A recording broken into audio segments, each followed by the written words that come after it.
열왕기하 20장 8절부터 11절 뒷부분 살펴보겠습니다. 지난주에 그 왕의 수명이 늘어나는 장면까지 공부했는데 오늘 그 뒷부분 잠깐 보세요.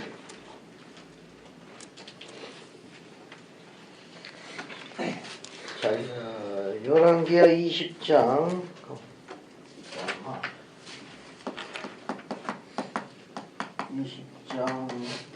1절부터 시작해가지고 7절까지는 왕의 수명이 늘어나는 장면이에요. 오늘은 그 뒷부분 먼저 보겠습니다. 그래서 거기 보시게 되면 열왕기하 20장 1절에 보면 그때에 히스기야가 병들어 죽게 되었다. 이때 그의 나이가 39세로 알려져 있습니다. 39세. 왜냐하면 앞에 열왕기하 18장 13절 보면은 거기 히스기야 왕 14년에 아수르 왕 산헤립이 올라와서 이렇게 되어 있는데 이 14년은 앞에 18장 1절에 왕위로 올라갈 적의 나이 18장 1절에 보면 히스기야가 왕이 되니 2절에 위에 나아갈 때 나이가 25세더라. 그러니까 25세에다가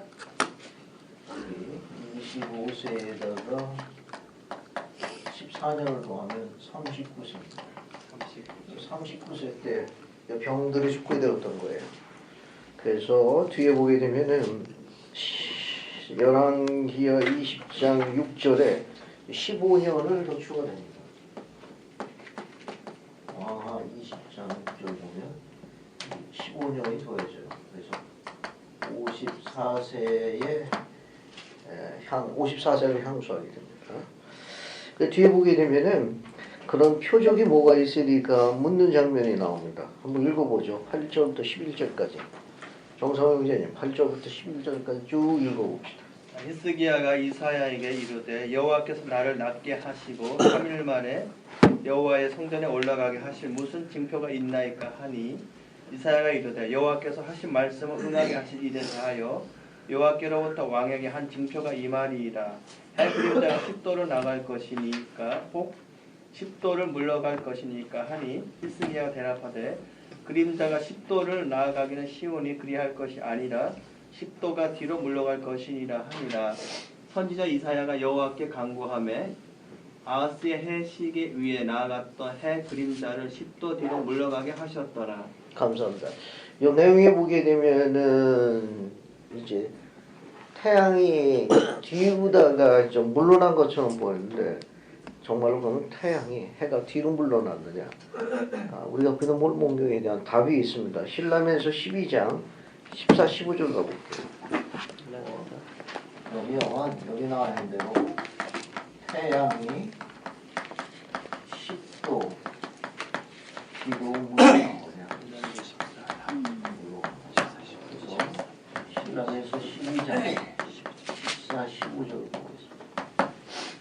몰목경에 뭐라고 나와 있나 한번 살펴볼게요. 한번 읽어봅시다. 그래서 영큰소리 형제님 신라면서 12장을 찾아가지고 14, 15절 한번 읽어볼게요. 참으로 만일 그가 쌍조로 이르시기를 너는 되돌아가 낮으로 여러 시간 더 길어지게 하라 하시면 그대로 이루어지느니라. 이리하여 그의 말씀대로 땅이 되돌아가매 사람에게는 태양이 가만히 서 있는 듯 보이나니 과연 그러하니라.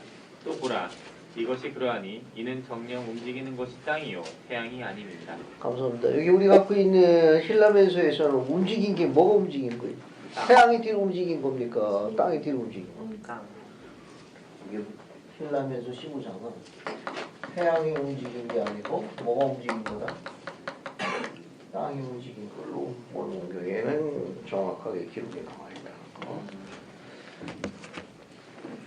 그 다음에 이제 뒤에 보시면은 20장 21절 보면 히스기야가 죽고 히스기야 왕의 수명이 늘어나니 왕 이름이 유다 왕국이니까 남왕국을 이야기합니다. 남왕국에 히스기야가 죽고 그 누가 왕위를 있죠? 21절에 므낫세가 왕 왕이 있어. 아들이. 근데 므낫세는 21장 2절 보면은 어때요? 아버지 히스기야처럼 주 앞에 의로운 길을 걸어갔습니까? 어때요? 거기 21장 2절 보면은 므낫세는 어때요? 아버지처럼 여호와 보시기에 의롭게 생활했느냐 하는 겁니다. 사악했어요. 얼만큼 사악했죠? 6절 한번 볼까요? 6절. 6절 보면은 어떻게 했습니까? 이 므낫세라는 왕은 자기 아들을 어떻게 했어요? 우상 숭배에 제물로 바친 왕입니다. 아주 사악한 왕이었어요. 자, 그 다음에 18절 보게 되면은 므낫세가 죽고 그 다음에 누가 뒤로 있죠? 18절에 21장 18절에 누가 왕위로 있습니까? 아몬이 뒤로 있습니다. 아몬. 근데 아몬도 어때요? 20절 보게 되면 아몬도 그 부채 므낫세 행한 같이 여호와 보시기 뭘 행했습니까? 역시 사악했어요. 사악했어요. 그죠? 아몬이 죽고 왕위를 누가 있나 봅시다. 24절 보세요. 24절은 누가 왕위로 있습니까? 요시야가 왕위로 있습니다. 요시야는 이제 어떤 왕이냐? 22장 2절 봅시다. 22장 2절. 어때요? 요시야는 왕복에 정직하게 행했습니다. 여기 기록 보게 되게 되면 이런 의로운 지도자를 만났을 적에 백성들이 번성하고 사악한 자들을 만났을 적에 백성들이 고통을 겪습니다. 이 지도자의 중요성을 세상 이제 경제에서 살펴볼 수 있는데 우선 뭘 보는가 하면은 요시야가 이제 성전을 이제 고칩니다. 이제 성전을 이제 다시 보살피게 되는데 앞에 있던 선대왕들이 성전을 다 황폐케 했어요. 우상 섬기느라고. 그 성전을 다시 재건합니다. 그 재건하다가 율법책을 발견해요. 8절부터 11절까지 한번 읽어봅시다. 그래서 어디 읽어보시는가 하면 22장 8절부터 11절까지 보면은 성전을 재건하다가 율법책을 발견해요. 율법책을 발견.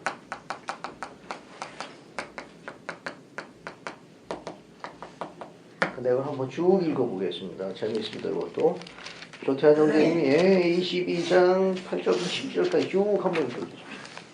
대제사장 hil기야가 서기관 사반에게 내가 여호와의 성전에서 율법책을 발견하노라 하고 hil기야가 그 책을 사반에게 주니 사반이 읽으니라. 서기관 사반이 왕에게 돌아가서 보고하여 이르되 왕의 신복들이 성전에서 찾아낸 돈을 쏟아 여호와의 성전을 맡은 감독자의 손에 맡겼나이다 하고 또 서기관 사반이 왕에게 말하여 이르되 제사장 hil기야가 내게 책을 주더이다 하고 사반이 왕의 앞에서 읽음에 왕이 율법책의 말을 듣자 곧 그의 옷을 찢으니라. 감사합니다. 그 율법책을 발견한 다음에 거기 22장 10절 11절 보세요. 10절 11절 보면은 누구 앞에서 읽었습니까? 왕 앞에서 읽었습니다. 왕 앞에서 읽음에 여기 주목할 게 있습니다. 이 율법책을 어떻게 했느냐? 왕 앞에 가져가서 어떻게 했어요? 읽었어요. 이 율법책을 발견한 다음에 뒤에 나오는 연속적으로 이어지는 행동을 볼 필요성이 있습니다. 율법책을 발견한 다음에 어떻게 했느냐? 왕 앞에 나고 어떻게 했어요? 읽었어요. 읽었더니 왕이 하나님의 말씀을 듣고 난 다음에 그의 행동이 어떻게 나와 있습니까? 뭐라고 되어 있어요? 왕이 율법책의 말을 뭐하자? 듣자. 듣고 나니까 어떻게 됐습니까? 그 옷을 찢더라. 그 옷을 찢었습니다. 왜 왕이 율법책을 쫓고 나서 옷을 찢었죠. 그 왕이 그 옷을 찢었어요. 그 상황을 보세요. 상황을. 우리 오늘은 이제 쭉 흩어서 이제 역대 상, 역대 하 그 부분 예설학과에 쭉 나갈 거예요. 중요한 이제 포인트만 공부할 건데 근데 뭐 주의 깊게 볼 필요성이 뭐가 있는가 하면은 히스기야는 의로운 왕이었습니다. 그런데 밑으로 사악한 왕들이 있어가지고 이게 성전이나 모든 것들도 전부 황폐게 되고 우상으로 다 넘어갔어요. 또 경전도 패버리고 그러다가 요시야 때 다시 되돌아간 겁니다. 다시 이제 데려간 거예요. 리턴 하나님께 이제 되돌아가는 거예요. 되돌아가가지고 성전을 수리하고 수리하는 과정에 율법책을 발견했어요. 그동안 그냥 오랜 기간 동안 덮어놨던 그 율법책을 제사장이 왕 앞에서 읽어주었어요. 그 율법책을 듣자 어떻게 됐습니까? 왕이 어떻게 했어요? 옷을 찢었거든요. 왜 옷을 찢었습니까? 김경석 씨는 언제 옷 찢죠? 옷도 몇 번 입으면서도 옷을 안 찢지만 제가 듣기로는 그 옷을 찢거나 아니면 이렇게 다른 사람에게 던져주거나 하는 경우는 거기에 대한 뭐 자신이 증인이라든가 뭐 맹세를 행하지 못하는 걸로 알고 있습니다. 손비대자는 언제 옷 찢습니까? 옷 찢어본 경우는 없어요. 좋습니다. 왜 왕이 옷을 찢었을까요? 여기자면 이제 왜 왕이 옷을 여기 찢었을까요? 해답성을 적어주셨죠. 뭐라고 적어놨습니까? 깊은 슬픔과 왜 깊은 슬픔과 애통함을 나타내 보였죠? 왜? 왜 이 요시야 왕이 옷을 찢을 만큼 그 애통함과 그 분함을 또 그런 것을 나타내 보였습니까? 뭐 때문에? 예, 공감해요. 조상들이 약속을 지키지 않는 약속을 지키지 않고 성약을 지키지 않았다는 설명과 같습니다. 저 대답을 못했어요. 그 요시아의 아버지 할아버지가 사악했기 때문에 당시에 그 전설에 의하면 문하세 왕이 이사야를 죽인 걸로 알고 있거든요. 그래서 많은 이제 선지자가 예언을 했죠. 그렇죠. 이 나라가 이제 뭐 회개하고 패망할 것이라든지 그런 안 좋은 예언서를 읽자마자 이제 그 요시아로서는 이제 참담했겠죠. 감사합니다. 지금 포인트를 잘 지적해 주겠는데 율법책을 발견하면 가지고 이스라엘 백성들에게 여호와께서 약속해 주신 큰 축복들 느헤미야서에서 보게 되면은 잠시 살펴볼 수가 있는데 뭐 말할 수 없는 여호와의 자비와 축복이 절절히 기록되어 있습니다. 예를 들면 샘플로 한번 읽어볼게요. 여러분 느헤미야서 9장 21절 봅시다. 느헤미야 샘플로 9장 21절 샘플로 봤습니까? 느헤미야 9장 21절 찾았습니까? 그래서 김경수 형님 찾아서 한번 읽어볼래요? 40년 동안 들에서 기르시되 부족함이 없게 하심으로 그 옷이 헤어지지 아니하였고 발이 부르트지 아니하였사오며 감사합니다. 여호와를 섬길 적에 그분께서 지켜주신 이 크신 그분의 보살핌에 대해서 구절절히 들으니까 조상들이 얼마나 길을 벗어났는지 지혜의 길에서 벗어난 것이 그냥 잠시 벗어나게 너무 돌아가 버린다. 그래서 율법책이 어떻습니까? 너희들이 나를 버리고 우상을 섬기기 때문에 조영잼 이야기한 대로 이제 팸하고 매맞을만 남으니까 이제 애통하고 통곡하고 분해서 이제 옷을 찢은 거예요. 그 말할 수 없는 지금까지 크신 공덕으로 그분께서 우리를 이렇게 지켜주시고 복을 주셨는데 그만 너무 돌아가 버린 겁니다. 너무 돌아가 버려. 어떻게 깨달았냐? 그걸 어떻게 깨달았습니까? 경전을 통해서 깨달은 거예요. 경전을 어떻게 했냐? 읽은 거예요. 경전을 읽으니까 어떻게 된 거예요? 되돌아가는 거예요. 그러니까 우리 이 내용에서 만약에 우리가 경전을 읽지 않으면 어떻게 됩니까? 우리 그분께서 선지를 통해서 어떤 패망에 대한 그런 매를 맞게 되는 거예요. 뭘 통해서 경전이 이제 다 그걸 증거하고 있습니다.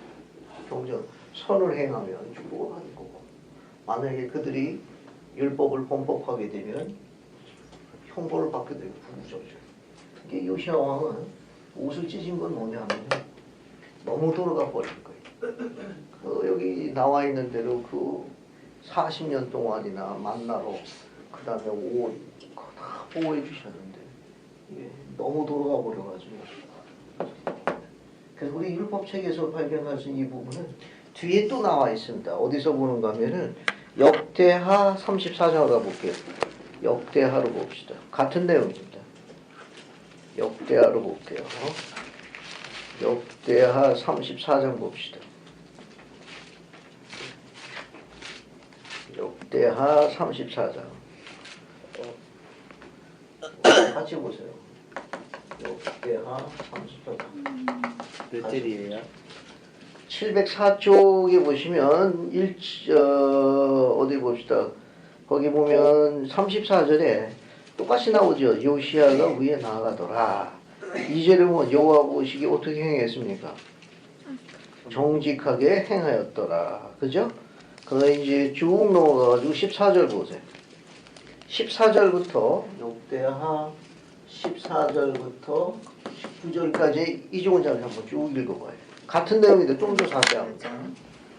14절부터 19절까지. 무리가 여호와의 전에 헌금한 돈을 꺼낼 때에 제사장 hil기야가 모세가 전한 여호와의 율법책을 발견하고 hil기야가 서기관 사반에게 말하여 이르되 내가 여호와의 전에서 율법책을 발견하였노라 하고 hil기야가 그 책을 사반에게 주매 사반이 책을 가지고 왕에게 나아가서 복명하여 이르되 왕께서 종들에게 명령하신 것을 종들이 다 준행하였나이다. 또 여호와의 전에서 발견한 돈을 쏟아서 감독자들과 일꾼들에게 주었나이다 하고 서기관 사반이 또 왕에게 아뢰어 이르되 제사장 hil기야가 내게 책을 주다이다 하고 사반이 왕 앞에서 그것을 읽음에 왕이 율법의 말씀을 듣자 곧 자기 옷을 찢더라. 감사합니다. 이제 내용이 똑같은 거예요. 내용이 똑같은 겁니다. 지금 우리 열왕기에 있는 내용이나 역대에 나와 있는 거나 다 똑같아요. 어떤 부분은 크로즈되어 있고 어떤 부분은 축소되어 있고, 그러니까 그렇게 이제 묘사되어 있는 걸로 보시면 되겠어요. 그러니까 이제 우리가 공부하고 있는 열왕기상, 열왕기하 혹은 역대상 하는 게 거의 중복되는 부분이 많습니다. 어떤 부분은 크게 돼 있고 어떤 부분은 작게 돼 있고, 그 보시면 돼요. 여기 또 요시야 왕에서 볼 수 있는 게 뭐냐면은 이게 두 군데가 다 이게 다 나왔거든요. 율법책을 발견해가지고 왕 앞에 읽음에 왕이 그 율법책을 듣고 옷을 찢었다. 이 사건이 역대에 나와 있으니까 지금 여기서 나타내는 중요한 포인트는 뭐냐면 이게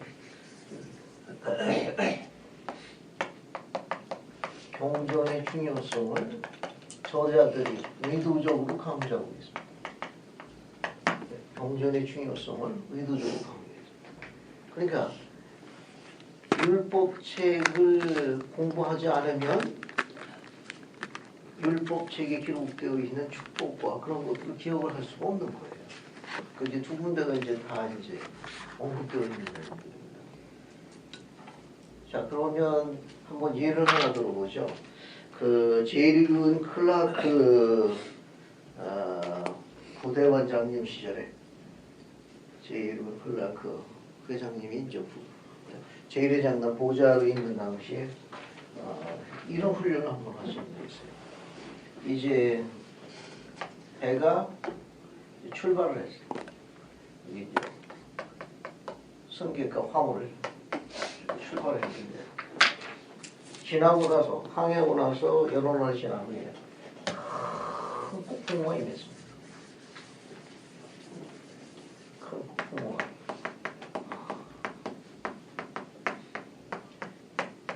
여러 날 동안 폭풍에 시달리다가 이제 폭풍우를 뚫고 나갔습니다. 폭풍우를 이제 뚫고 나갔습니다. 아주 여러 날 동안 폭풍에서 이제 뚫고 나왔습니다. 자, 폭풍과 지나고 난 다음에 여러분이 이제 선장으로 가정하고 선장으로서 제일 먼저 확인해야 될 게 뭡니까? 인원. 자, 다시 보세요. 다시 이제 배가 이제 출발했어요. 근데 폭풍과 임했습니다. 여러 날 동안 폭풍에 시달리다가 뭐 말할 수 없겠네요. 침몰만 겨우 면해가지고 폭풍을 뚫고 나왔습니다. 자, 폭풍을 뚫고 나온 다음에 선장은 제일 먼저 어떤 조치를 내려야 되느냐? 옆에 있는 반원하고 잠시 의견을 좀 나눠보세요. 질문 뜻 이해하셨죠? 자, 여러분이 선장입니다. 폭풍을 뚫고 나왔어요. 그러면 선장으로서 나는 제일 먼저 어떤 조치를 취해야겠냐? 박웅영 희용이자매님은 어떠세요? 뭐 할 것 같아? 최영석 형제는 뒤에 배준수 형제하고요. 정상계도 넓은 벗어난다. 자, 의견을 좀 나눠보십시오. 아, 저 최영님 여기 팀에서 가면 안 돼요. 알겠네요. 저 뭡니까? 같이 하십시오. 배는 괜찮아요. 뚫고 나갔다고 합니다. 배준수 형제, 폭풍을 뚫고 나왔는데 배준수 형제 가장 먼저 뒤에 같이 하는 먼저 할 거. 질문 들었을까? 선장이 얼마나 배가 벗어난다는 거. 폭풍을 하면서 그걸 뚫고 지나갔어. 자, 여기는 네 분이 같이 하십시오. 한 후, 수납장에 네 분이 같이 할 하십시오. 자, 여러분이 선장이면 제일 먼저 어떤 조치를 해요? 만나면 김 어떤 조치하냐고. 아니 폭풍을 어떤 조치를 취할 것인가 한번 의견을 좀 나눠보세요. 그 다음에 어떻게 할 거야? 일단 배가 계속 갈 수 있는 갈수 있잖아요. 배가 계속해서 왜냐면 이제 안전한 곳을 또 그래서 잠깐 쉬었다가 이거 해야 돼. 어째서? 점검해야 될 사람이 이무진 형제 끝나는데 잠깐 나좀 만나. 의견 좀 물어볼게요. 너무 얼굴이 할게 쓰지 마. 의견 좀 물어보라고. 네 먹을 내가 먹을 수 있는.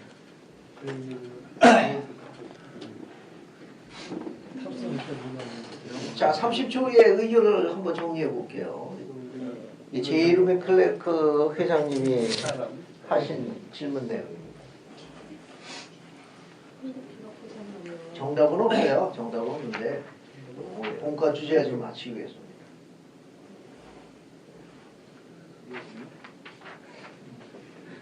좋습니다. 역순으로 하겠습니다. 역순으로. 여기 인원이 제일 많은데 네 분이 나오셨는데 자, 어떻게 합의점을 봤습니까? 선장이 제일 먼저 할 조치사항 뭘로 합의를 하셨습니까? 김경수 형제 어디 의견을 뭘로 모았는가? 배를 점검한다. 아, 배를 점검한다. 예. 동의하십니까? 얼굴들이 안 반가 보이시는데 동의하시는 거. 얼굴이 지금 뭐 저항이요 아닌데 그런 얼굴인데 후한이 두려워서 다들 그냥 배 점검하는 걸로 좋습니다. 좋습니다. 여기 이근수 형제는 뭘로 정리했어요? 저희는 저기 배 점검. 저희는 이제 저기 정상 궤도에서 얼마나 벗어났는가 현재 위치를 확인한다. 아, 현재 위치를 일찍 확인한다. 봤어요. 현재 위치를 확인한다. 얼마나 벗어났는가. 그렇지. 상호에서. 정상적인 길로부터 얼마나 벗어났는지. 그 이름이 그래서 정상호예요. 그래서 궤도를 이제 우리가 돌아가야 이제 목적지까지 갈 수 있으니까. 그렇지. 배로 가는 길로부터 원길로부터 얼마나 떨어졌는지 원래의 길로 되돌아온다. 그게 정상적인 거. 자, 이승훈 자매는 뭘로 찾아보세요?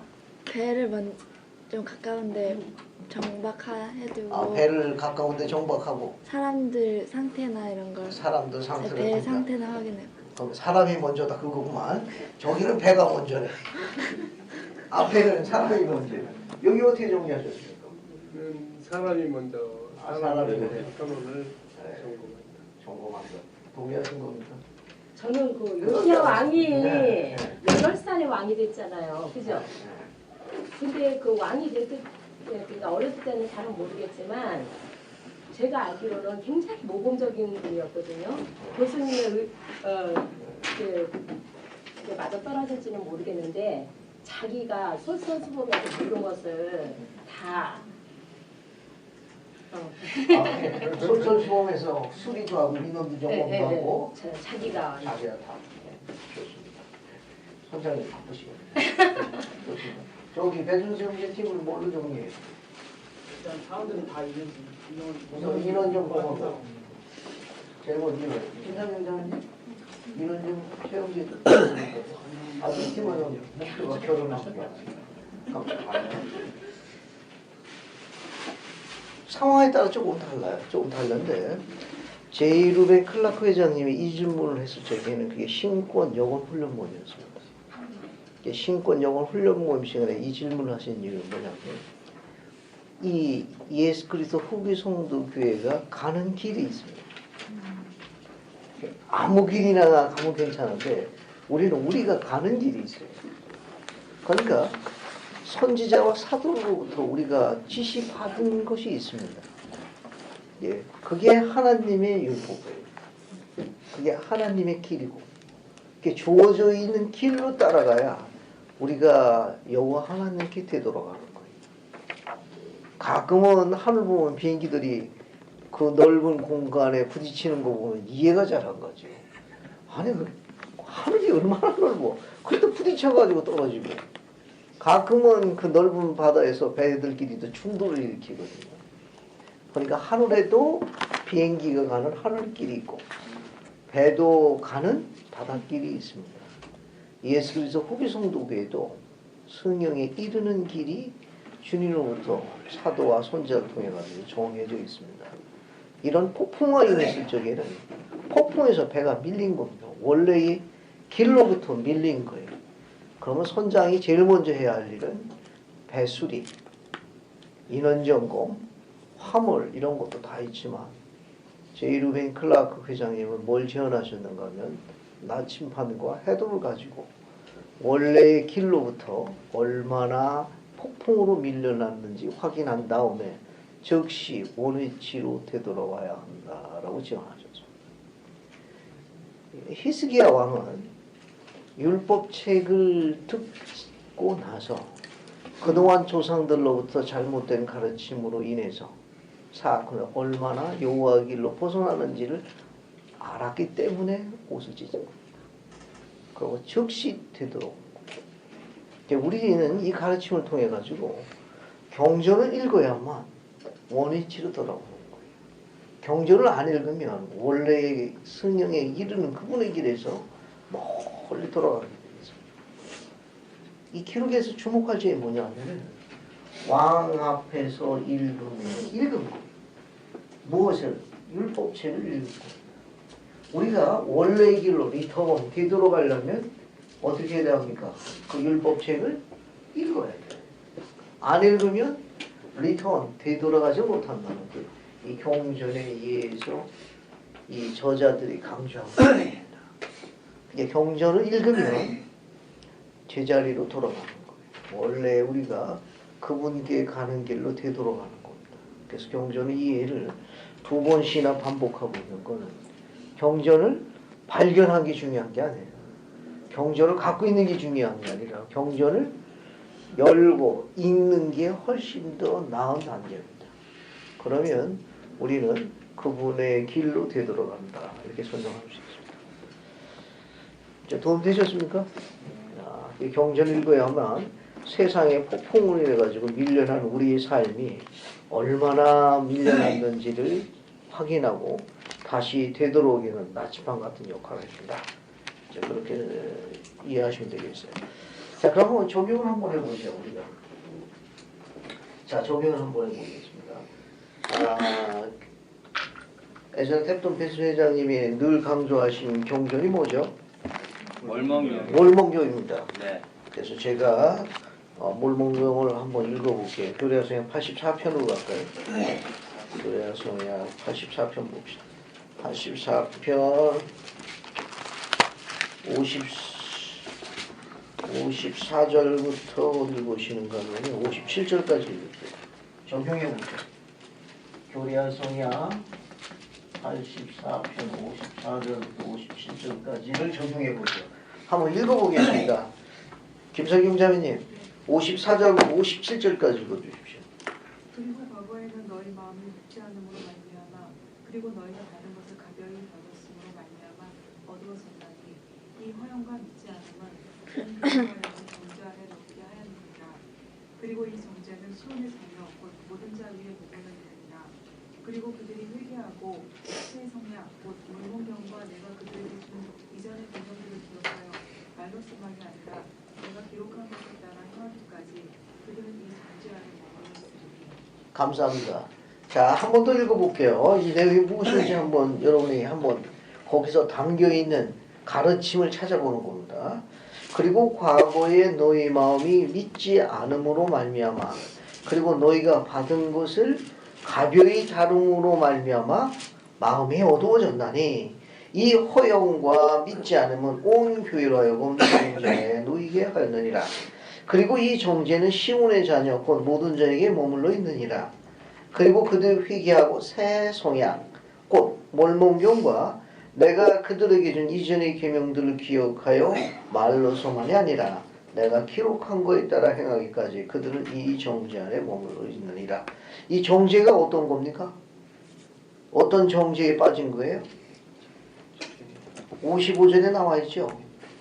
허영과 뭡니까? 불신앙에 빠지게 된 것은 어떤 원인 때문에 그런 겁니까? 무슨 이유 때문에 온 교회의 회원들이 그분의 자녀들이 허영과 불신앙에 빠지는 정죄에 들게 되었죠? 제일 큰 이유는 뭡니까? 지금 읽은 내용 중에서 왜 교회가 허영과 불신앙에 빠졌다고 그분께서 경고하셨죠? 다시 되돌아갈 수 있습니다. 무엇 때문에 그렇게 허영과 믿지 않는 데 빠져드는 거예요? 거기 앞에 이 54절에 보면 뭐가 있습니다. 너희가 받은 것을 가벼이 다뤘더니 뭘 가벼이 다뤘습니까? 그렇지요. 57절에 뭐라고 나와 있습니까? 새 성약, 몰몬경입니다. 몰몬경을 가벼이 다룬 걸 가지고 허영과 불신앙에 빠진 것을 주님께서 경고하셨어요. 따라서 이 몰몬경에 대한 우리의 태도가 뭘 결정하는 겁니까? 몰몬경에 대한 우리의 태도에 따라서 영원한 결과가 결정되는 것. 지금 읽은 이 내용은 뭘 이야기하는 건데 몰몬경에 대한 우리의 태도가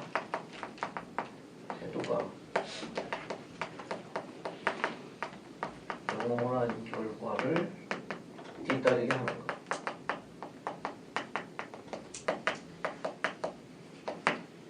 이런 가르침을 이야기하는 겁니다. 이게 똑같은 거예요. 요시야 왕의 율법책을 읽고 그가 그것을 읽고 깨닫자마자 다시 되돌아오는 똑같아요. 몰몬경에 대한 우리의 태도에서 영원한 결과가 영생을 얻느냐 아니면 영생을 얻지 못하느냐 결과가 결정되는 건 이게 우리 시대에 주어진 것 중에 하나는 허용하고 불신앙에 빠지는 거는 몰몬경을 어떻게 한 거예요? 소홀히 할 때 오는 결과. 소홀히 할 때 오는 결과. 몰몬경을 소홀히 할 때 오는 결과가 뭐냐? 허영에 빠지게 되고 믿지 않으면 빠져들게 되는 겁니다. 그러면 우리가 이건 가정 안에서도 확인해 볼 수 있는데 특히 우리들의 자녀입니다. 우리들의 자녀가 이 허영과 불신앙에 빠지지 않도록 하기 위해서는 우리 자녀들이 매일 뭘 읽어야 합니까? 요시야 왕이 뭐한 거? 왕 앞에서 뭐한 거예요? 읽은 것처럼 매일 몰몬경을 읽어야 합니다. 읽어야. 잘 보세요. 왕 앞에서 우리들 어떻게 자녀들 앞에서 뭐 해야 됩니까? 매일 몰몬경을 읽는 거예요. 매일 몰몬경을. 그러면 읽으면 자녀들이 어떻게 돼요? 깨닫게 되고 주님의 길로 되돌아가고 적용해 볼 수 있고 또 시온의 부모가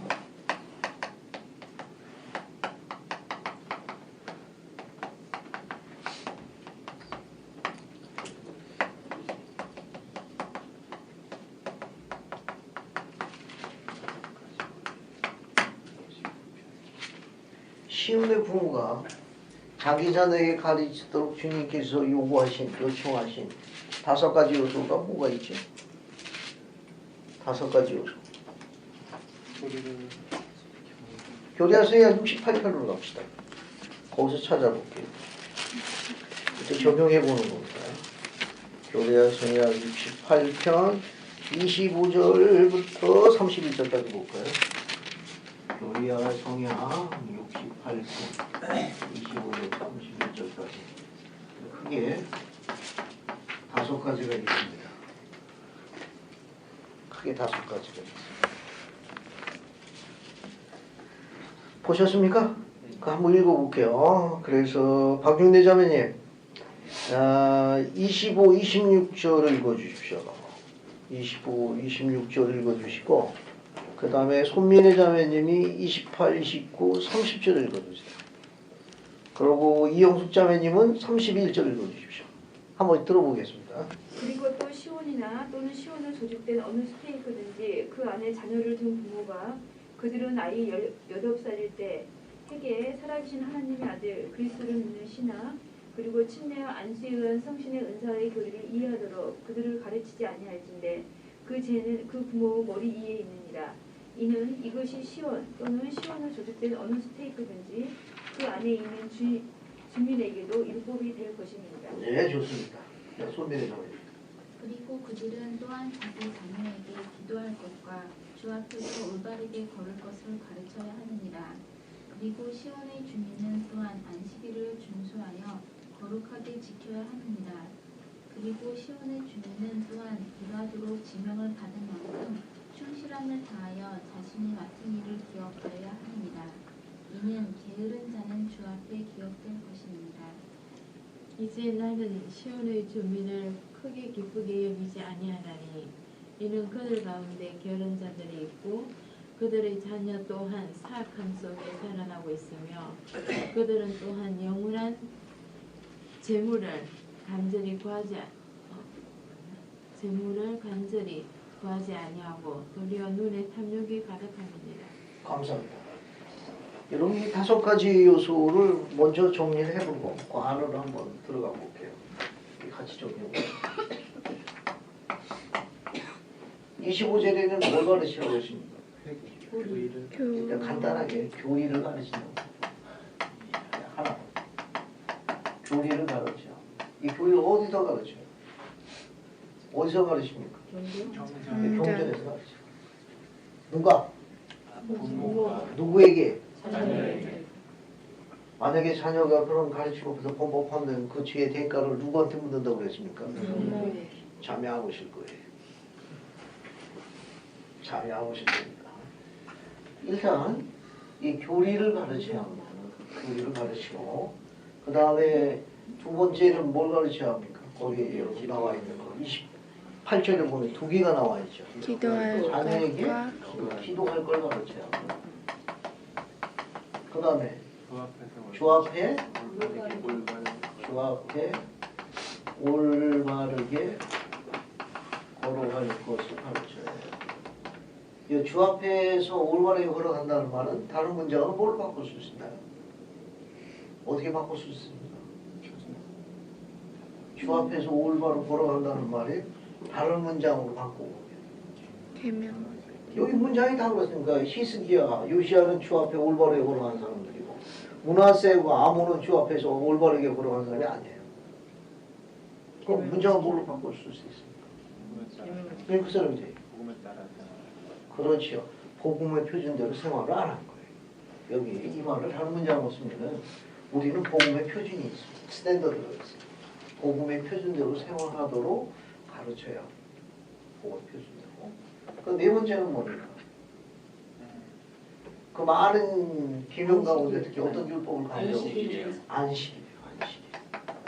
안식일을 준수한다. 배준수 형제? 왜 준수가 나와요? 다 조상들이 뜻이 있어서 지금 그런 일이에요. 배준수 형제는 평생 뭘 기억하면 되나? 안식일. 그래서 안식일을 준수하라 조상이 깊이 지으니. 5번째가 뭡니까? 그렇죠. 이렇게 쓰면 돼요. 사생활이나 교회 생활에서 뭐 하도록? 즉 게으르지 않도록 가르쳤지. 게으르지 않도록 가르쳐야 되니까 부지런할 것은 요구야.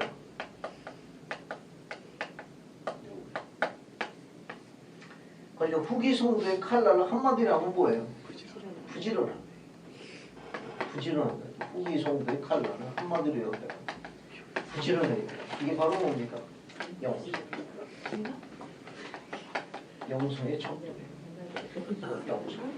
영성의 척도는 부지런함하고 같은 거예요. 그러니까 영성은 부지런한 거예요. 그러니까 이게 뭐냐? 동반자. 영성의 동반자라고 할 수 있는 게 바로 뭐냐면 부지런함. 이 영성이라는 거는 일반적으로 어떻게 정의를 내리죠? 영성의 정의. 제일 쉬운 정의로. 교통할 수 있는. 그렇죠. 절대자와 대화하는 능력, 교통, 즉 소통하는 능력을 영성이라고 해요. 영성은 짐승도 있나요? 집에서 기르는 뭡니까? 애완견, 고양이. 영성이 있나요? 오직 인간만 허락하셨습니다. 오직 인간만 교통하고 소통하고 계시를 받을 수 있도록 허락하셨어요. 이게 절대자와 신과 교통하고 소통하고 대화함으로써 계시를 받을 수 있는 개인적인 능력을 우리가 영성이라고 해요. 인간만 갖고. 만약에 우리가 이렇게 생활하면 몸만도 못하다고 하는 건 다 뜻이 있는 거예요. 그 짐승은 이게 없고요. 그래서 영성의 동반자는 부지런한데요. 그러니까 영성이 높은 사람치고 안 부지런한 사람이 없습니다. 부지런한 사람치고 영성 낮은 자가 없어요. 그 두 개로 함께.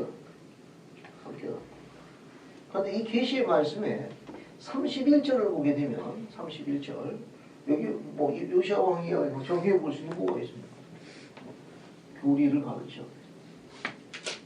교리를 자녀에게 경전에 나와 있는 교리를 가르치라고 했어요. 근데 31절 보게 되면 누굴 기억한다고 되어 있어요? 누굴 기쁘게 하지 않고 누가 기쁘지 않으며 누구를 기뻐하지 않냐고. 그죠? 뭐라고 되어 있습니까?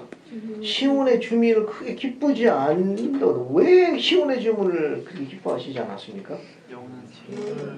그렇죠. 거기 여러분 쭉 보시게 되면 거기 보시면 영원한 재물을 간절히 구하지 않을 때 그 영원한 재물이 뭡니까?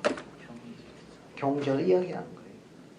그 영원한 재물은 경전과 선지자의 가르침을 요약한 겁니다. 상징한 거.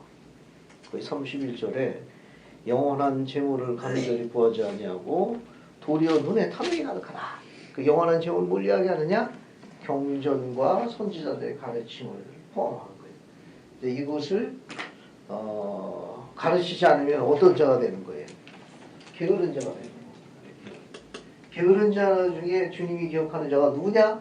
부모가 자녀에게 경전에 담겨있는 하나님의 말씀, 교리를 안 가르치면 게으른 자로서, 제일 게으른 자로서 부모님 특별히 기억하시고 나중에 그 죄를 묻게 하고 원고하신다는 이런 내용들입니다.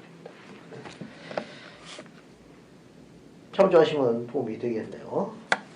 자, 이제 이 정도 보시고요. 우리도 뒤로 좀 넘어가 봅시다. 열왕기하 25장으로 갈까요?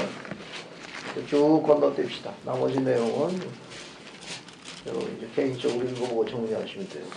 쭉 건너뛰고 25장 봅시다. 열왕기하 25장 1절부터 7절까지 한번 볼게요. 이것도 한번 읽어보겠습니다. 정성영 선생님이 열왕기하 25장 1절부터 7절까지 쭉 읽어봅시다. 시드기야 제9년 열째 달 10일에 바벨론의 왕 느부갓네살이 그의 모든 군대를 거느리고 예루살렘은 치러 올라와서 그 성에 대하여 진을 치고 주위에 토성을 쌓음에 그 성이 시드기야 왕 제11년까지 포위되었더라. 그 해 넷째 달 9일에 성중에 기근이 심하여 그 땅 백성의 양식이 떨어졌더라. 그 성벽이 파괴됨에 모든 군사가 밤중에 두 성벽 사이 왕의 동상 견문 길로 도망하여 갈대아인들이 그 성읍을 에워쌌으므로 그가 아라바 길로 가더니 갈대아 군대가 그 왕을 뒤쫓아가서 여리고 평지에서 그를 따라 잡음에 왕의 모든 군대가 그를 떠나 흩어진지라 그들이 왕을 사로잡아 그를 림나에 있는 바벨론 왕에게 끌고 가매 그들이 그를 신문하니라. 그들이 시드기야의 아들들을 그의 눈앞에서 죽이고 시드기야의 두 눈을 빼고 높사슬로 그를 결박하여 바벨론으로 끌고 갔더라. 감사합니다. 아주 끔찍하죠. 네. 여기 보게 되면 결국은 유다 왕국이 멸망합니다. 남왕국이 멸망하는 거는 이제 바벨론의 느부갓네살에 의해서 멸망하게 돼요. 멸망하게 되는데 이 포위가 너무 심해가지고 어떻게 되는가 하면은 3절 보세요. 3절. 그 땅 백성의 양식이 어떻게 됐습니까? 떨어졌죠. 네. 이게 가장 끔찍한 게 뭐냐면은 아이들도 굶어 죽었지만 그걸 못 견딘 부모들이 자녀를 어때요? 삶아 먹었습니다. 얼굴들이 별로 안 좋으신 것 같은데, 근데 이게 실제로 예언이 성취됐는데 선지자 에스겔이 예언했습니다. 에스겔서 5장 10절 하나 볼까요? 에스겔서 5장 10절 한번 봅시다.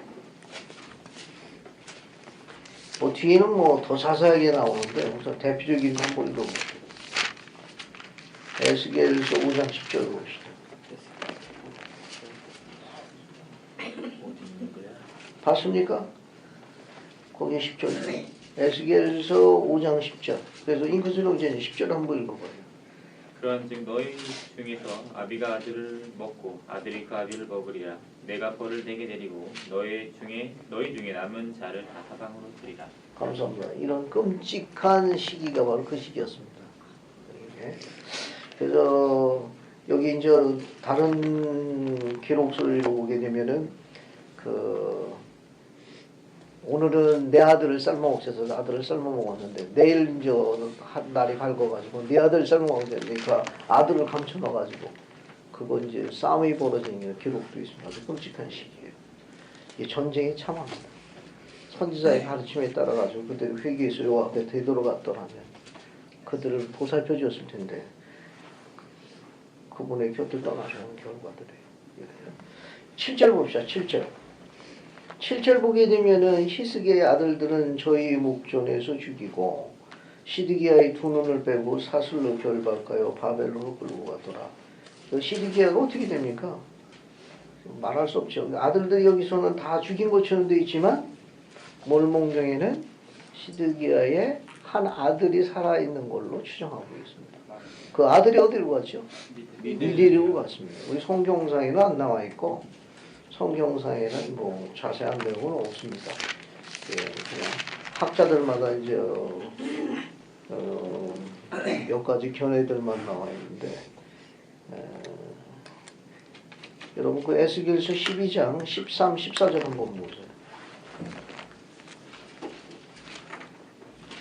에스겔서 13, 14절.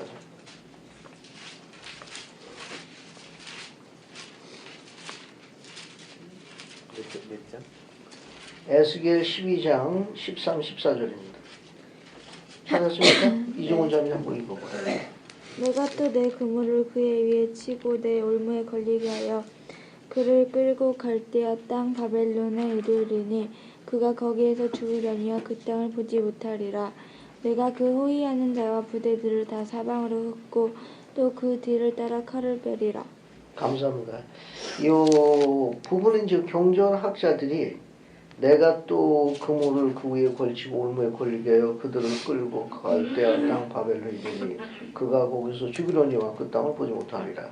이 히스기야가 이제 눈이 뽑힙니다.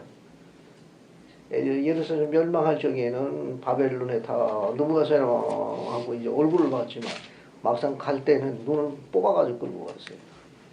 이제 거기서 죽게 되십니다. 그래서 경전학자들은 이제 14절에 내가 그 호위하는 자와 부대를 다 사방으로 흩고 또 그 뒤에 따라 칼을 빼리라. 그래서 예언적 암시로 혹 이것이 뮬레이크의 족속이 미대이로 나타나는 것을 암시하는 건 아니냐라고 보는 견해도 있습니다. 참조를 보시고요. 우리가 앞에 있는 몰몬경은 더 정확합니다. 몰몬경에 힐라면서 6장 10절로 갈게요.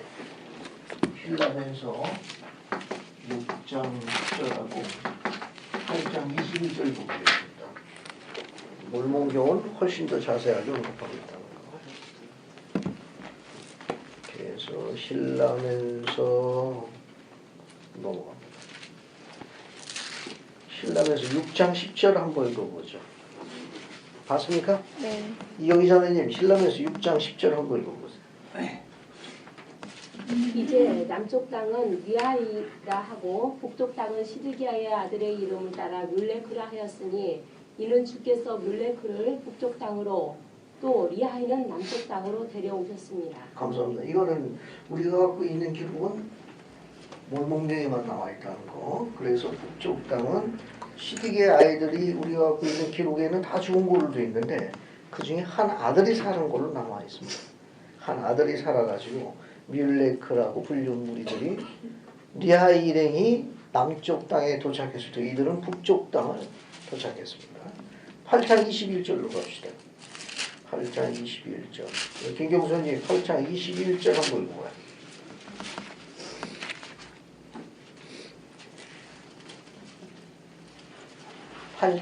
신라면서 8장 21절을 한번 읽어봐요. 또 이제 너희는 예루살렘이 멸망한 것을 논박하겠느냐? 너희가 시드기야의 아들들이 뮬레크를 제외하고 모두 죽임을 당하지 아니하였다 하느냐? 참으로 너희는 시드기야의 자손이 우리와 함께 있고 그들이 예루살렘 땅에서 쫓겨났음을 보지 아니하느냐? 그러나 보라 이것이 모두가 아니니. 감사합니다. 거기 보면은 시드기야의 아들들이 뮬레크를 제외하고 모두 죽임을 당하지 아니하였다 했느냐? 그래서 이 뮬레크의 무리가 떨어져 나온 걸 에스겔서 아까 이야기한 그 12장 13, 14절 특히 14절이 아마 흩었다는 거에 포함되지 않느냐 그렇게 경전학자들의 견해가 있는데 몰몬경은 아주 자세하게 뮬레크라는 이름으로 묘사되어 있습니다. 그렇게 보시면 되겠네요. 그래서 이제 그걸 넘어가고 이제 역대상으로 갑니다. 역대상 보세요. 그 역대상 앞에 1절부터 4절까지 보면은 계보가 나옵니다. 그죠? 네. 아담, 셋, 에노스. 에노스는 보통 또 이누스라고도 번역하기도 해요. 게난, 마할랄라, 야레, 에로, 무드셀라, 라멕, 노아. 노아 다음에 누가 있어요? 네. 셈, 함, 야벳. 그죠? 여기 보면 셈, 함, 야벳 이렇게 돼 있죠? 우리가 갖고 있는 창세기 5장 32절 한번 볼까요? 창세기 5장 32절 봅시다.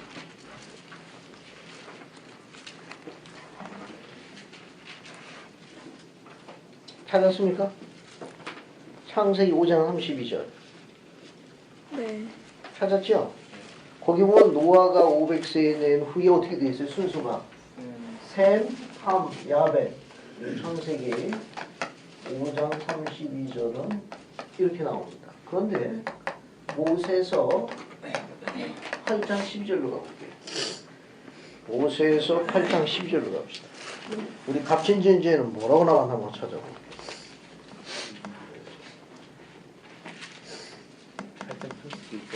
8장 12절입니다.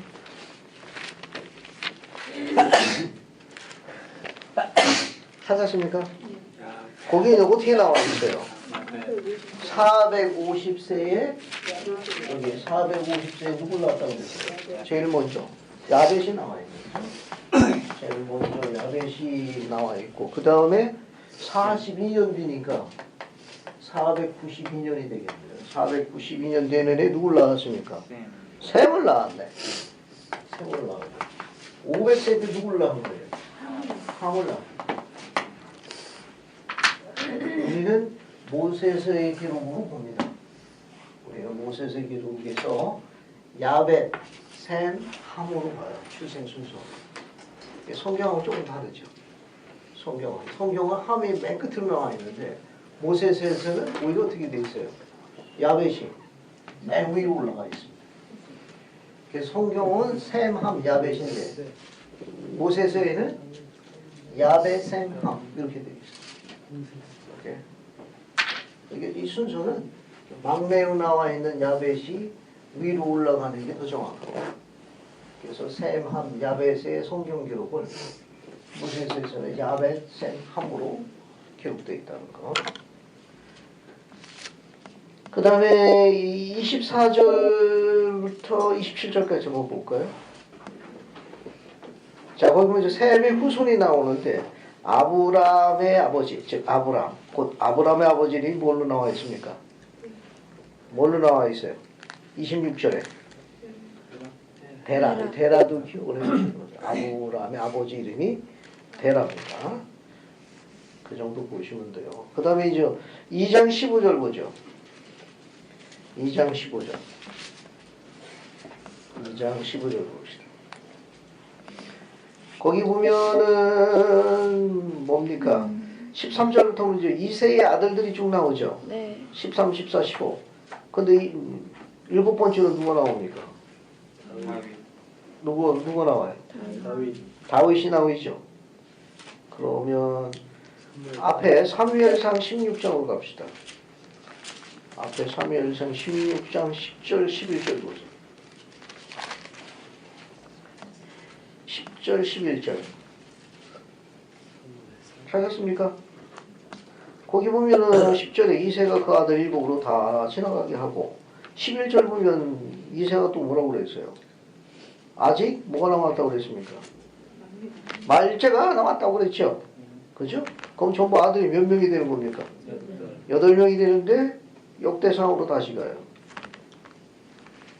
역대상 봅시다. 역대상 15절 보면은 어떻게 되어 있어요? 사무엘상은 16장에는 다윗이 8번째 아들로 묘사되어 있는데 역대상에는 몇 번째 아들 나옵니까? 7번째 아들 나와 있죠. 경전학자들은 족보에 오르지 못할 만큼 어린 나이에 죽지 않았느냐 그런 견해를 갖고 있습니다. 그렇게만 이해하십시오. 다른 자료는 없고 족보에 올라가지 못할 만큼 어린 나이에 죽은 것으로 추정하고 있다. 그 정도만 보시면 되겠습니다. 그 다음에 이제 나머지 쭉 넘어서 역대하로 갑니다. 역대하 29장 보세요. 역대하 29장. 역대하 29장 보세요. 이건 좀 더 자세한 기록인데 역대하 29장. 보셨습니까? 역대하 29장 보세요. 거기 역대하 29장 1절 보면 히스기야가 왕위에 나갈 때 나이가 몇 세더라? 25세. 아까 이야기했죠. 25세. 25세에다가 또 뭐라고 되어 있습니까? 29년. 예루살렘에서 29년을 치리하니. 29년을 치리하니. 그리고 도하면 14년에다가 15 더하면 29 더하면 54세죠.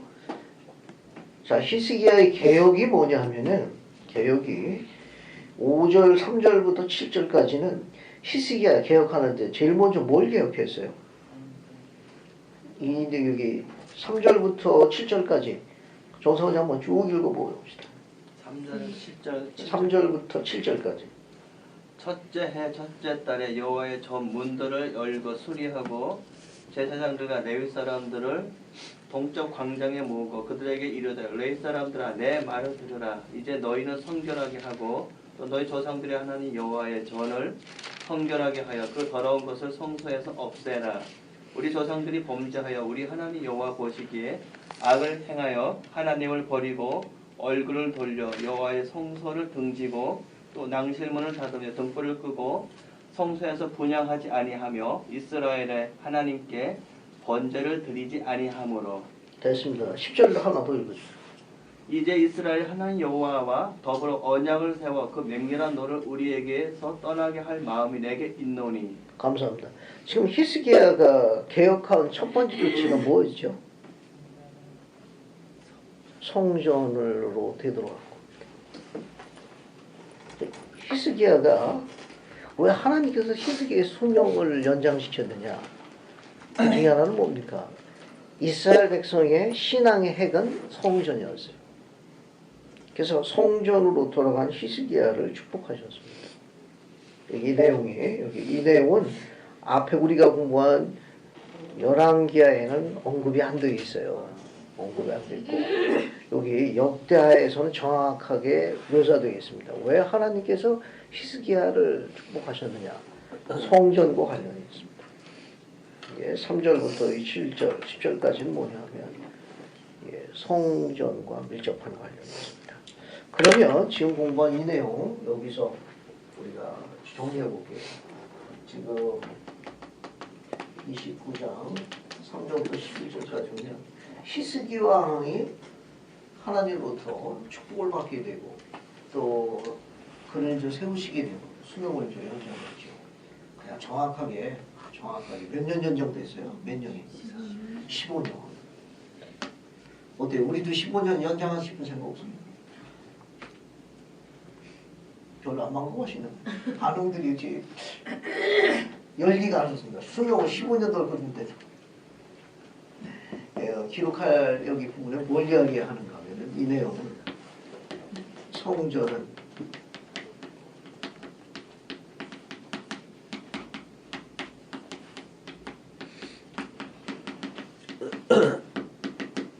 빈칼 원성하지.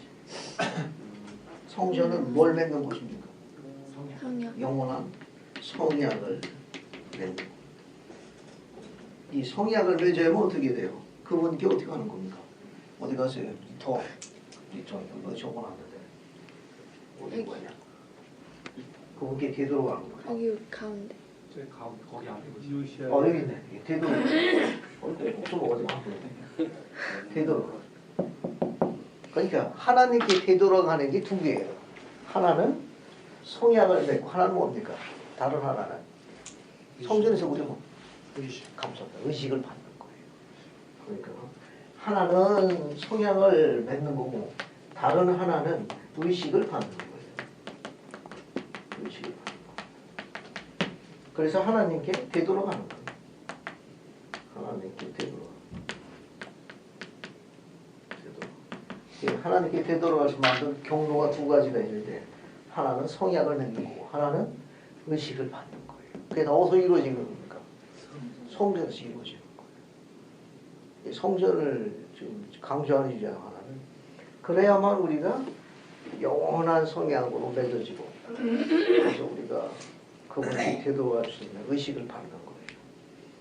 예. 자, 이 내용이 어디 있느냐? 계시로도 주어져 있습니다. 성전에 관한 이런 계시가 교회에서 몇 편의 언급되어 있죠? 절 보세요. 97편을 기억하시면 돼요. 몇 편? 97편. 97편으로 갑시다. 97편으로 가요. 자, 97편 읽어보죠. 97편 어디 읽어보시는가 하면은 인구수령제님이 9절, 13, 14 세 절 읽어봐요. 9절, 13, 14 이는 나주가 그 맑은 시냇가 좋은 땅에 심겨져 많은 귀한 열매를 생산하는 심히 열매가 풍성한 나무같이 결실을 맺게 하려 함이니 그 집은 모든 성도를 위한 감사드리는 장소로 그들 각자의 모든 부름과 직분에서 성역의 일을 수행하도록 부름받은 모든 자를 위한 가르침의 장소로 삼으려는 것이요 그래야 그들의 성역을 이해함에 있어서 이론에 있어서 원리에 있어서 교리에 있어서 땅 위에 있는 하나님의 왕국에 관련된 일체의 일에 있어서 그들로 온전하게 되게 하려는 것이니 그 왕국의 열쇠는 너희에게 부여되었느니라. 감사합니다. 아주 아름다운 성구예요. 9절 한번 봅시다. 이는 나주가 그들로 어디에 옮겨 심는 겁니까? 맑은 시냇가 좋은 땅에 심는 거예요. 이 심겨져라는 건 결국은 옮긴다는 거거든요. 트랜스퍼하는 겁니다. 옮기는 거예요. 그러니까 맑은 시냇가 좋은 땅, 맑은 여러 가지 접촉할 수가 있는데 우리가 세상 가운데 머물러 있다가 성전에 가는 것도 여기다 비교할 수 있습니다. 맑은 시냇가 좋은 땅. 이 맑다라는 건 정결하다, 성결하다는 그 이미지가 떠오르는 거거든요. 시냇가라는 건 물입니다. 경전에서 물은 뭘 상징하죠? 변화요. 변화를 상징해요. 변화.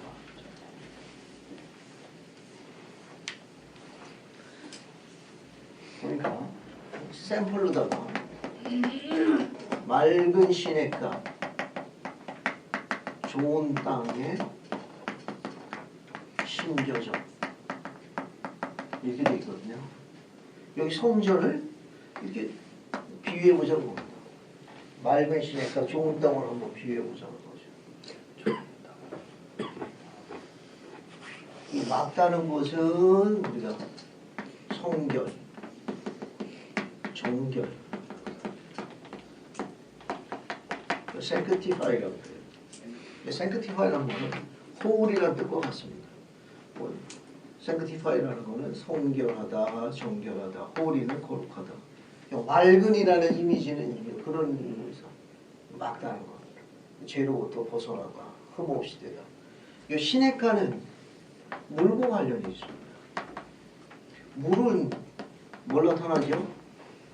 변화입니다. 주님께서는 그분을 뭘로 직접 설명하셨는가 하면 생수, 리빙으로 설명했어요. 생수는 뭡니까? 하나님의 말씀을 또 상징하고. 그래서 우리 요한복음에 보게 되면은 그 밑에서 샘 솟는 생수가 있거든요. 밑에서 계속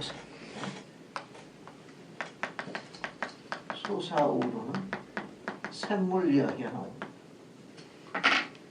요한복음에 기록이 있어요. 예, 사마리아 여인과 대화하면서 주신 내용인데 사마리아 여인 대화하는 게 요한복음 4장에 있습니다. 4장 볼까요? 요한복음 4장 봅시다. 요한복음 4장 어디 읽는가 하면은 10절 그 다음에 13, 14 이 두 절 한번 읽어볼게요. 이영수자는 요한복음 찾으셔가지고 10절, 4장 10절, 13, 14절 같이 읽어보세요. 예수께서 대답하여 이르시되 내가 만일 하나님을 산 선물과 또 내게 물 좀 달라 하는 이가 누구인 줄 알았더라면 내가 그에게 구하였을 것이요 그가 생수를 내게 주었으리라. 예수께서 대답하여 이르시되 이 물을 마시는 자마다 다시 목마르려니와 내가 주는 물을 마시는 자는 영원히 목마르지 아니하리니 내가 주는 물은 그 속에서 영생하도록 솟아나는 샘물이 되리라. 감사합니다. 여러분 거기 10절을 보게 되면 하나님의 선물은 누굴 나타내죠? 네? 하나님의 선물은 누구예요? 앞에 요한복음 3장 16절 손미래자님 한번 읽어봐요. 요한복음 3장 16절 하나님이 세상을 이처럼 사랑하사 독생자를 주셨으니 이는 그를 믿는 자마다 멸망하지 않고 영생을 얻게 하려 하십니다. 감사합니다. 그 요한복음 3장 16절 앞에 봐요. 하나님이 우리를 너무 사랑하셔가지고 하나님께서 우리에게 선물을 주셨어요. 뭘 선물로 주신 거예요? 독생자를 다른 말로는 하나님의 선물이라고 호칭하기도 해요. 그래서 요한복음 3장 16절에 하나님의 세상을 이처럼 사랑하사 독생자를 선물로 주신 겁니다. 그래서 10절에 요한복음 4장 10절에 하나님의 선물은 요한복음 3장 16절과 관련 있는 겁니다. 그래서 주님을 나타낸다. 예수 그리스도를. 그 다음에 거기 또 뭐가 있습니까? 하나님의 선물 또 우리에게 또 뭐 주신다고 했어요? 10절에 living water 생수입니다. 생수. 이 생수의 특징이 뭐예요?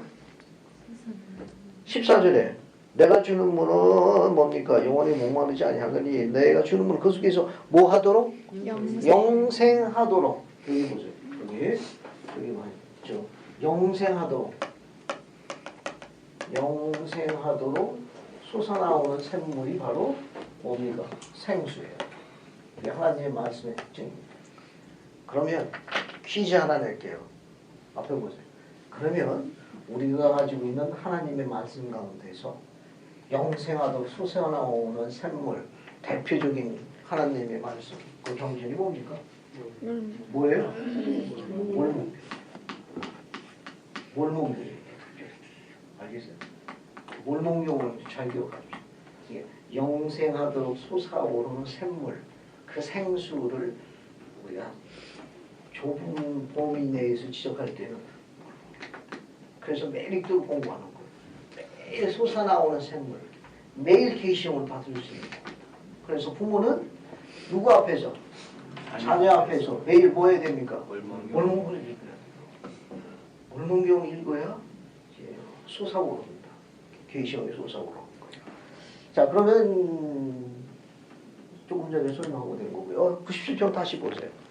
그래서 맑은 시냇가, 맑고 정겨울게 되고 하나님의 말씀이 우리를 이제 변화해 성도시다. 뭐 좋은 땅은 또 설명 안 해도 되겠죠. 이 땅은 누굴 상징합니까? 자녀.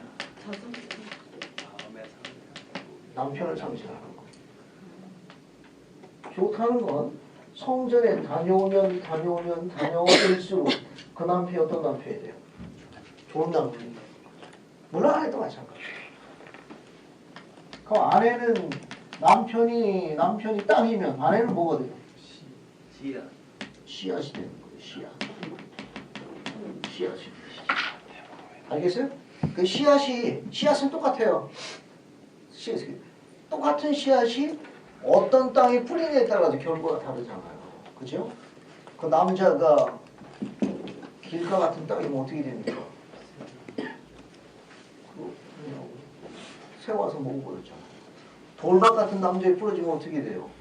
뿌리는 약간 나지만 어떻게 돼요? 나중에 해가 뜨니까 싹이 다 타서 죽어버렸어요. 또 가시밭 같은 데 떨어진 남자에 떨어지면 그 씨가 어떻게 됩니까? 어느 공간만큼만 성장하고 시들어버려요. 그러나 좋은 땅에 떨어지면 어떻게 돼요? 100배, 60, 30배 결실을 맺는 거예요. 그러니까 그런 남편이 되려면은 어딜 가야 돼요? 어디 가서 여기 성전에 다녀오면 다녀올수록 어때요? 점점 좋은 땅. 왜 앞에 있잖아요. 맑은 시내가 좋은 땅이 같이 붙어 있잖아요. 성전에 하면 어떻습니까? 우리가 벌써 우리 마음이 어떻게 돼? 세상 거 전부 다 어떻게 합니까? 다 벗고 드레스룸에 놓잖아요. 그죠? 다 꽂혀야죠. 세상 거 다 벗어서 그냥 집어넣고 뭐 있습니까? 종교의 상징 흰 옷 입고 그분께 나가잖아요. 그래서 어떻습니까? 가가지고 그분의 가르침을 받고 또 그분께 감사드리잖아요. 그래서 13절이 그 내용이 나오는 거예요. 13절 보면 그 집은 모든 성도라는 감사드리는 장소. 감사드리는 장소입니다. 그 다음에 밑에서 두 번째 절. 부름받은 모든 자에 뭐하는 장소입니까? 가르침을 받는 장소예요. 왜 그렇게 하느냐? 14절 밑에서부터 세 번째 절. 그들로 뭐하게 하려 하심이라? 온전히 되게 하려 하심이에요. 됐습니까? 자, 이제 성전은 영원한 무엇을 맺는 곳이다? 성약을 맺는 곳이고, 그리고 하나님께 되돌아가기 위해서는 또 뭐 해야 돼요? 여기 의식을 받아야 돼요. 왜 의식을 받도록 교회가 가르치고 있죠?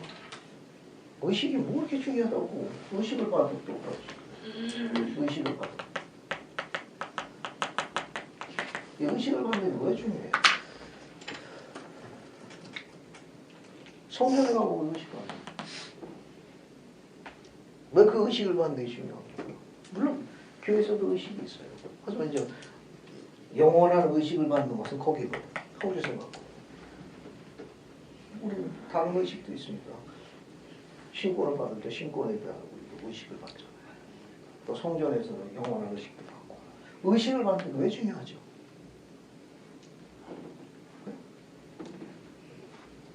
손민혜 자매님, 얼굴 편하게. 의식을 받는 게 왜 중요하다고 생각합니까?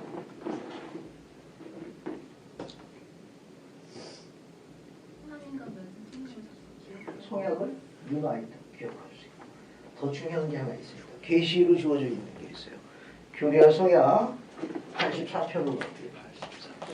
84편 42절. 교리와 성약 84편 42절로 갑시다. 찾았습니까? 이거 한번 읽어볼게요. 박윤대 자매님 84편 찾으셔가지고 42절 한번 읽어보세요.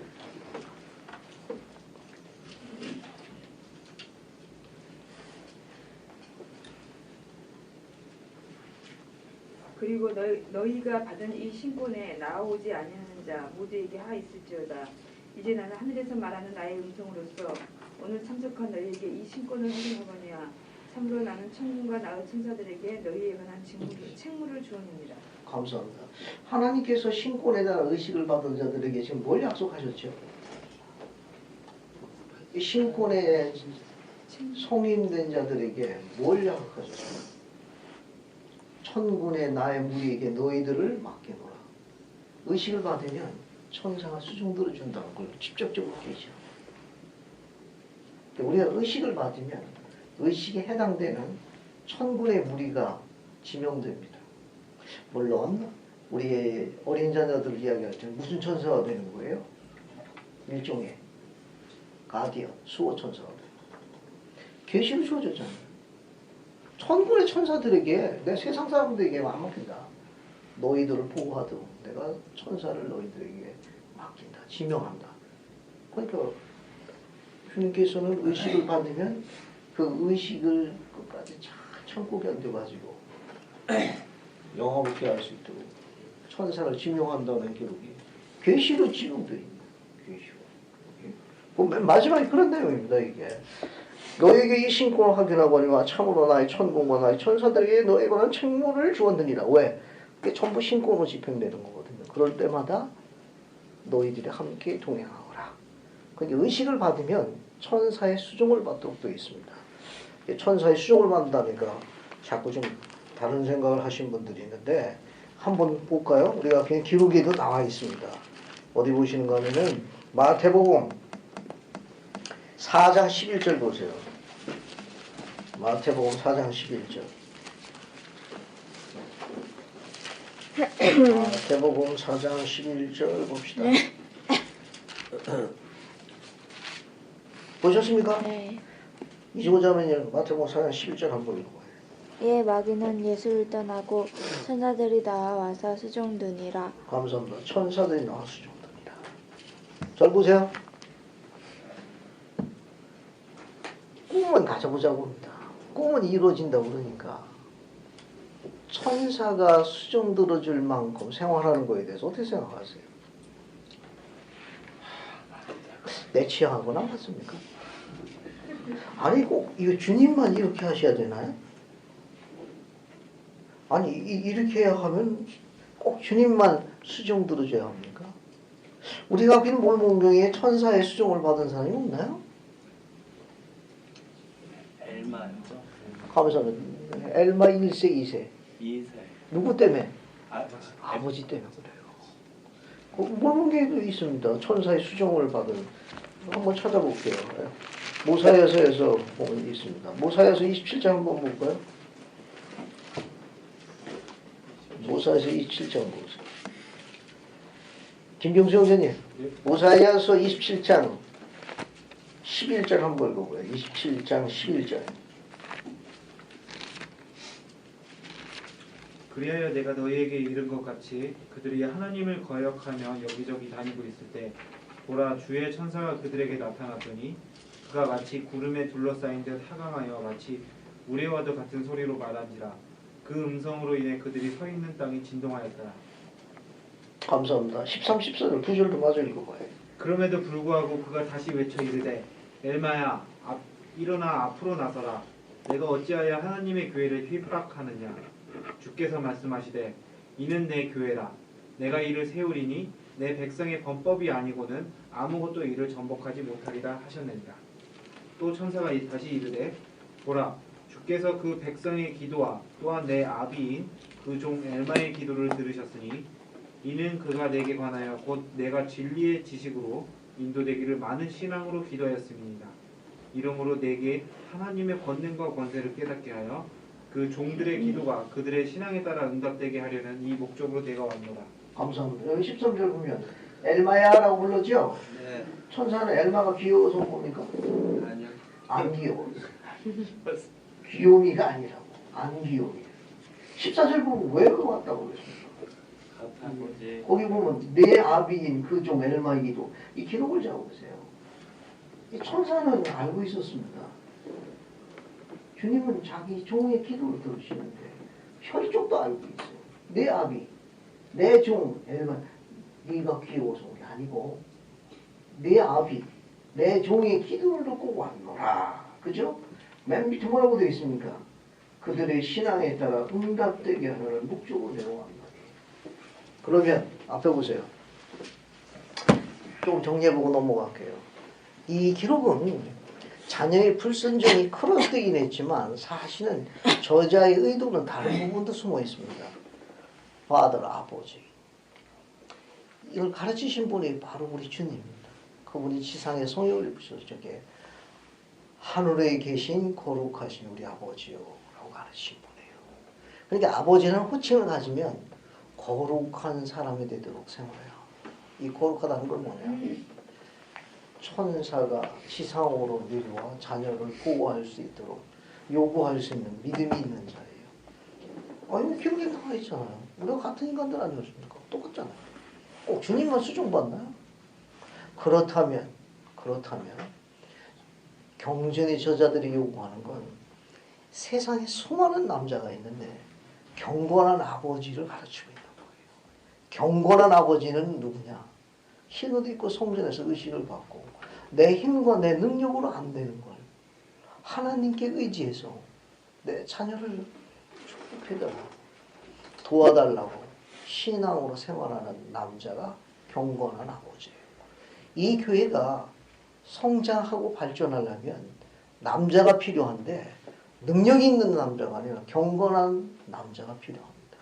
경건한 아비만 있으면 교회는 일치월장합니다. 짧은 속도로 일치월장합니다. 그러니까 그 경건한 아비는 자녀 앞에서 경전을 읽어주고 깨닫게 하며 가르치고 또 그들과 함께 기도하니까 주 앞에 바르게 걸어갈 수밖에 없습니다. 그런 의식을 매일 가정 안에서 집행하게 되니까 아까 계시의에서 의식을 받으면 누가 수정된다고 그랬어요? 천사가 수정된다고 그랬어요. 매일 가족 기도하고 가족 경전 읽기 하고 또 가족 평행 모임 가서 뭐 그러면 천사가 그냥 자유롭게 이게 소통으로 넘나드는 거예요. 우리는 그런 남자를 어떤 남자를 한다? 경건한 남자. 경건한 남자는 가족들을 어디로 데리고 가요? 맑은 시냇가로 데리고 가요. 또 어디도 구경시켜줍니까? 좋은 땅에 열매가 많이 열리거든. 신기한 열매가. 그런 익사이팅한 영적 운동을 해주는 거예요. 그 다음에 이제 또 뒤로 넘어갑시다. 이제 쭉 넘어가가지고 다 됐네요. 다 돼가지고 역대하 32장 봅시다. 역대하 32장. 이것도 재미있어요. 역대하 32장 봅시다. 32장 20절서부터 23절 볼게요. 그래서 이번 잉크스 형제님이 역대하 32장 20절부터 23절까지 읽어봅시다. 이러므로 히스기야 왕이 아모스의 아들 선지자 이사야로 더불어 하나님을 향하여 부르짖어 기도하였더니 여호와께서 한 천사를 보내어 아수르 왕의 영에서 모든 큰 용사와 대장과 장관들을 멸하신지라. 아수르 왕이 얼굴이 뜨뜻하여 그 고국으로 돌아갔더니 그 시내 전에 들어갔을 때 그 몸에 난 자들이 거기서 칼로 죽였더라.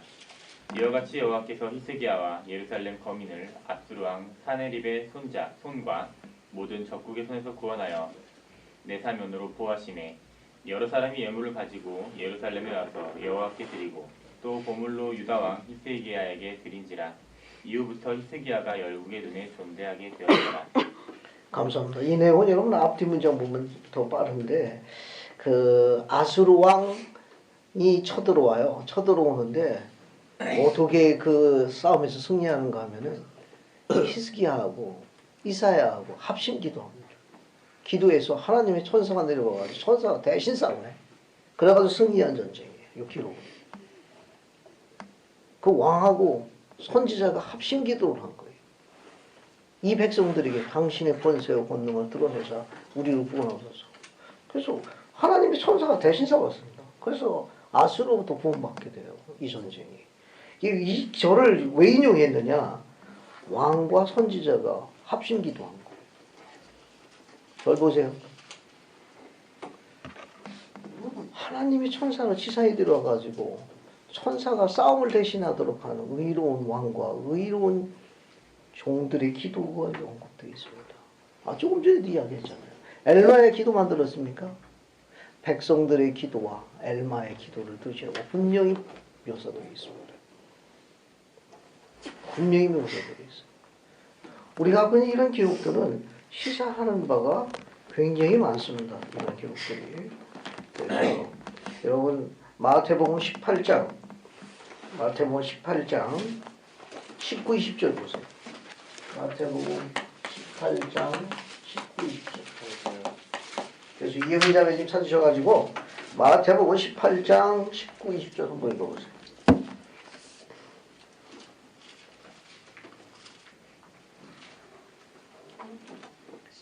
예, 18장 19, 20절. 진실로 다시 너희에게 이르노니 너희 중에 두 사람이 땅에서 합심하여 무엇이든지 구하면 하늘에 계신 내 아버지께서 그들을 위하여 이루게 하시리라. 두세 사람이 내 이름으로 모인 곳에는 나도 그들 중에 있느니라. 감사합니다. 뭐 숫자도 잘 맞네. 히스기야하고 이사야하고 어땠습니까? 여기 뭐 그분이 약속하셨잖아요.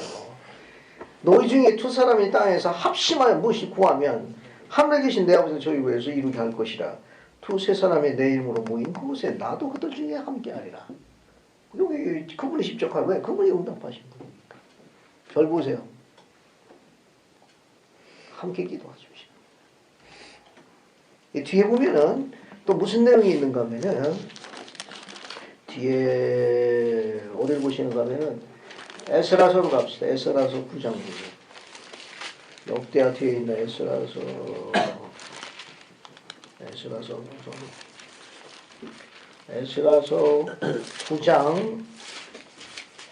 9장 1절부터 3절 보세요. 에스라 9장 1절부터 3절. 인권서정 이제 한번 쭉 읽어봅시다. 이 후에 방백들이 내게 나와 가로되 이스라엘 백성과 제사장들과 레위 사람들이 이 땅 백성과 떠나지 아니하고 가나안 사람과 헷 사람과 그리스 사람과 여부스 사람과 암몬 사람과 모압 사람과 애굽 사람과 아모리 사람의 가증한 일을 행하여 그들의 딸을 취하여 아내와 며느리를 삼아 거룩한 자손으로 이방 족속과 서로 섞이게 하는데 방백들과 부목들이 죄에 더욱 으뜸이 되었다 하는지라. 내가 이 일을 듣고 속옷과 겉옷을 찢고 머리털과 수염을 뜯으며 기가 막혀 앉으니. 감사합니다. 포로로 잡혀간 자들이 이제 돌아와요. 에스라 인도에 따라가지고 돌아왔는데 돌아와서 보니까 이스라엘 백성들이 이방 족속들하고 성약 밖에 결혼했는데 그 결혼을 뭐라고 이야기했느냐. 9장 1절 맨 끝에 가증한 일들을 행했구나. 그리고 2절 보게 되면 오히려 지도자 되는 자들이 성약 밖에서 결혼한 것을 비난한 내용이에요.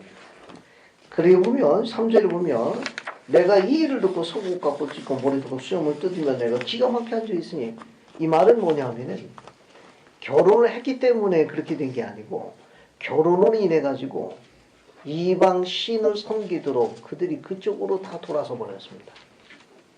그러니까 여호와 하나님께 돌아가야 되는데 거꾸로 된 겁니다. 돌아와 보니까 예루살렘에 있는 많은 자들이 이방 족속의 딸들을 며느리로 얻어가지고 이방 신으로 거의 다 대부분이 돌아가 버리는 거예요. 그래서 그것을 꾸짖는 내용이 바로 이겁니다. 왜 이 기록을 남겼는가? 이 저자는 복음 가운데 용감하게 사는 딸이 복음을 모르는 낯선 남자와 결혼하게 되면 남자를 복음 가운데로 데려올 수 있을 것 같죠? 어때요? 감사합니다. 데려와야 되지만 이게 시간이 퍽 걸립니다. 이게 쉽지 않거든요. 아주 굉장히 쉽지 않습니다. 경전에 이런 기록들을 보게 되면은 뭘 염려하는가 하면 강한 영향력을 가진 자가 그 안으로 데려가야 되는데 거꾸로 그걸로 흡수될 확률이 높다는 걸 시작하는 거예요. 왜냐면 이들이 가르침을 안 받은 게 아닙니다. 하지만도 아주 빠른 속도로 그쪽으로 다 돌아서 버렸어요. 아주 빠른 속도. 자, 그 다음에 또 어떤 거냐면 느헤미야로 갑시다. 느헤미야 4장 19절만 한번 봐요. 이제 이스라엘 무너진 성벽을 느헤미야가 쌓는데 그 쌓는 내용 중에 한 절만 보시면 돼요. 느헤미야 4장 19절 한 절 읽어봅시다. 이 내용이 뭔지 한번 읽어볼게요. 그래서 어디 보자. 이영수 자매님 느헤미야 4장 19절 좀 읽어주십시오. 네. 내가 귀족들과 민방들과 남은 백성에게 이르기를 이 공사는 크고 넓음으로 우리가 성에서 떨어져 거리가 먼즉. 감사합니다. 잘 보세요.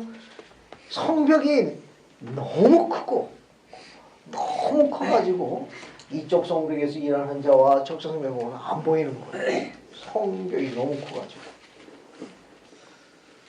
일 잘하는 사람은 언제 일을 잘하죠? 보이는 데 잘합니까? 안 보이도 잘합니까? 안 보여. 안 보여. 느헤미야가 격려한 거예요. 우리가 안 보인다 해가지고 우리가 안 보여 떨어져 있는 게 아니라 우리는 마음은 하나라. 즉 몸은 떨어져 있어요. 마음은 뭐라는 거예요? 우리가 하나 아니냐?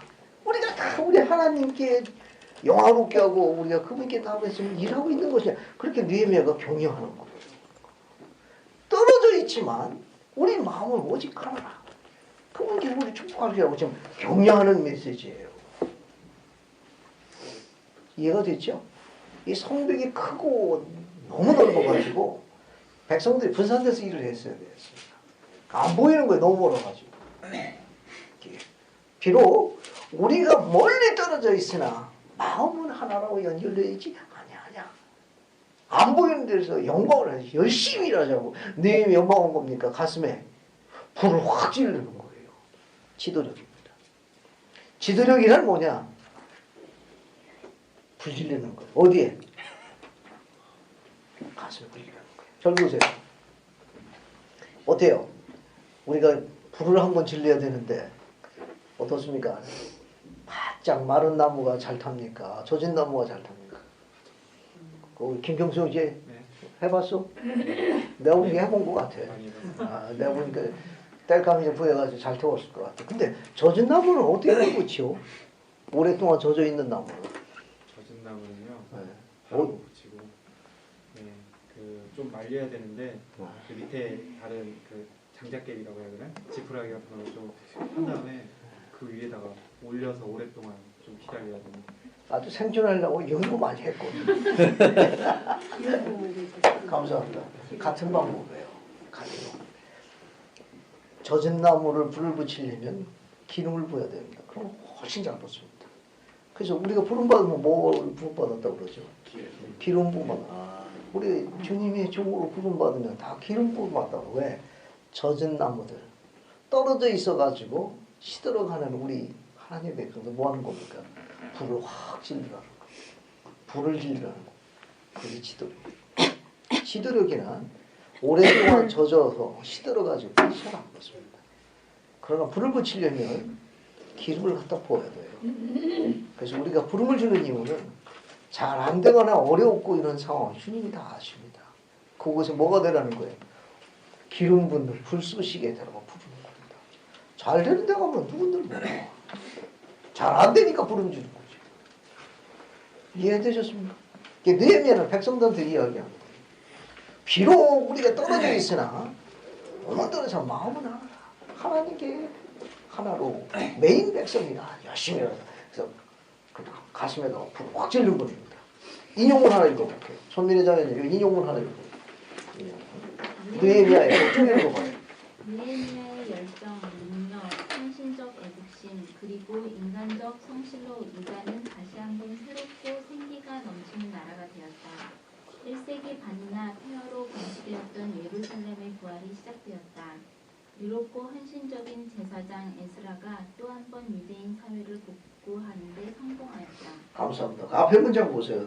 느헤미야의 열정, 능력, 헌신적 애국심 그리고 인간적 성실로 유다는 다시 한번 새롭고 생기 넘치는 나라가 되었다. 됐죠? 오늘 여러분이 배울 건 뭐냐? 여러분 기름 부음. 여러분 소속에 들어가면 가정 안에서 또 와드 안에서 스테이크에서 또 직장에서 뭐가 되는 겁니까? 기름 부은 자가 되어 불을 지르시는 일입니다. 활활 타오르. 됐습니까? 집에 돌아가시게 되면 각자 불 쏘시게 돼가지고 기름을 잔뜩 뿌리고 불을 확 태우는 겁니다. 예수 그렇죠? 아멘. 아멘.